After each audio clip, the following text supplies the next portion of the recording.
Salam sejahtera kepada tuan-tuan dan puan-puan. Terima kasih yang sudah bersama di channel ini. Bagi mereka yang masih baru di channel ini, sila pertimbangkan untuk menekan butang subscribe, like, dan komen supaya Anda tidak akan ketinggalan info-info politik yang akan saya sampaikan di channel ini. Satu berita sedih saya nak kongsikan kepada Anda hari ini. Berita ini juga saya petik daripada Sinar Harian. Saifuddin sahkan Najib terima rawatan di hospital. Putrajaya, Menteri Dalam Negeri Datuk Seri Saifuddin Ismail mengesahkan bekas Perdana Menteri Datuk Seri Najib Razak menjalani rawatan di sebuah hospital di ibu negara atas faktor kesihatan. Jelasnya, perkara itu dimaklumkan sendiri oleh Ketua Pengarah Jabatan Penjara Malaysia kepadanya pada Selasa. Semalam, Ketua Pengarah Jabatan Penjara memaklumkan saya benar beliau dalam kurungan Najib dibawa ke hospital bagi menjalani rawatan bersabit kesihatan dia.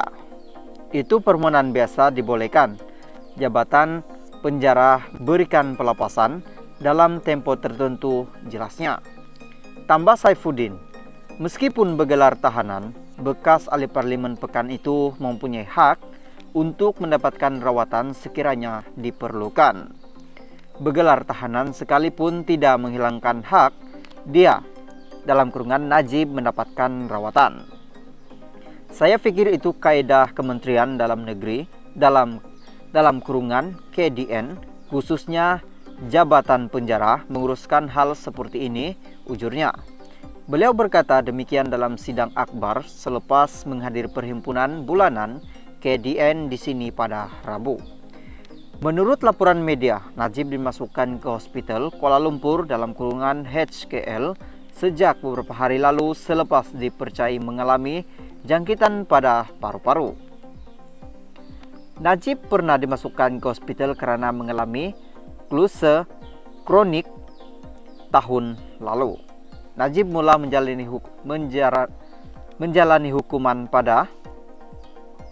hukuman penjara pada 23 Ogos lalu selepas Mahkamah Persekutuan mengekalkan sabitan dan hukuman penjara 12 tahun serta denda RM210 juta yang dihadapinya dalam kes penyelewengan dana RM42 juta milik SRC International Sendirian Berhad Awani. Salam sejahtera kepada tuan-tuan dan puan-puan. Terima kasih yang sudah bersama di channel ini. Bagi mereka yang masih baru di channel ini, sila pertimbangkan untuk menekan butang subscribe, like, dan komen supaya Anda tidak akan ketinggalan info-info politik yang akan saya sampaikan di channel ini. Satu berita mengejutkan saya nak kongsikan kepada Anda hari ini.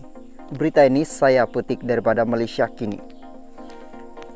Berita utama, isu batal pengecualian cukai. Guang Ing tuntut Muhyiddin mohon maaf. Pengurusi Perikatan Nasional PN Tan Sri Muhyiddin Yassin dituntut membuat permohonan maaf secara terbuka susulan kenyataannya berhubung pembatalan pengecualian cukai terhadap Yayasan Al-Bukhari. Tuntutan itu dibuat pengurusi DAP Lim Guang Ing yang turut menggesah Muhyiddin yang juga Presiden Bersatu menarik balik kenyataannya secara serta-merta selain memberi masa sehingga hari ini untuk bekas Perdana Menteri itu berbuat demikian. Lim yang juga ahli parlimen Bagang berkata tindakan undang-undang akan diambil ke atas Muhyiddin sekiranya ahli parlimen Pago itu enggan memenuhi permintaan itu. Harap beliau menarik balik dan mohon maaf supaya perkara ini boleh diselesaikan. Kalau tidak, saya akan buat tindakan seterusnya, katanya pada sidang media di bangunan parlemen di Kuala Lumpur hari ini. Pada waktu pertanyaan Menteri dalam kurungan MQT di Dewan Rakyat hari ini, Perdana Menteri Datuk Seri Anwar Ibrahim mengesahkan lem ketika menjadi Menteri Keuangan tidak pernah membatalkan pengecualian cukai terhadap Yayasan Al-Bukhari seperti yang didakwa.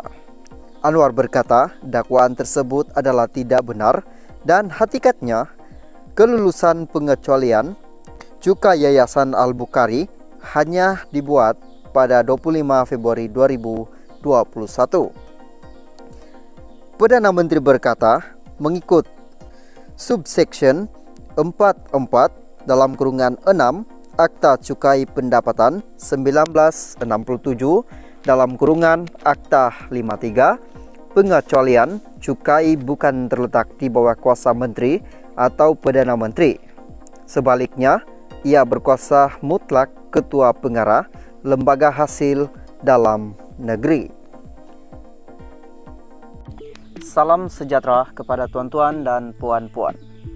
Terima kasih yang sudah bersama di channel ini.